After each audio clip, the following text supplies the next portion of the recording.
जब आरव को होश आया तो उसने खुद को अस्पताल के बेड पर पाया। उसके शरीर में जगह जगह पट्टियां बंधी थी और उसकी टांग में प्लास्टर चढ़ा था।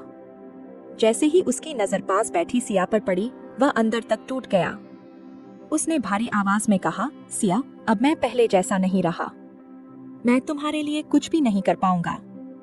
मुझे छोड़ दो, मैं अब तुम्हारे लायक नहीं हूँ। सिया की आंखों में आंसू थे, लेकिन उसके चेहरे पर एक अटूट विश्वास झलक रहा था। उसने आरव का हाथ थामा और प्यार से मुस्कुराते हुए कहा, पागल हो क्या?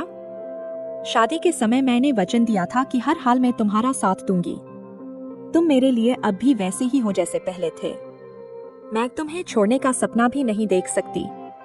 उसकी बातें सुनकर आरव की आंखें भर आईं। वह जानता था कि सिया का प्यार सच्चा है, लेकिन खुद को बोझ समझना छोड़ पाना उसके लिए मुश्किल था। मगर सिया ने ठान लिया था कि वह अपने पति को इस स्थिति से बाहर निकालेगी। उसने बिना समय गवाए आरव की देखभाल में खुद को पूरी तरह झोंक दिया। अस्पताल के भारी भरकम खर्चों को उठाने के लिए उसने अपने गहने बेच दिए और घर में रखी कुछ पुरानी चीजें भी गिरवी रख दी। जब डॉक्टरों ने कहा कि आरव फिर से चल नहीं पाएगा, तो सिया ने हार मानने से इनकार कर दिया।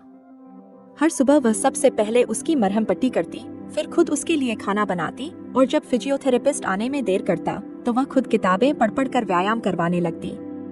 धीरे धीरे उसने खुद फिजियोथेरेपी के तरीकों को सीख लिया। वह आरव के पैर दबाती, उसकी मांसपेशियों की मालिश करती और हर दिन हौसला देती, तुम चल सकोगे, बस हमें मेहनत करनी होगी।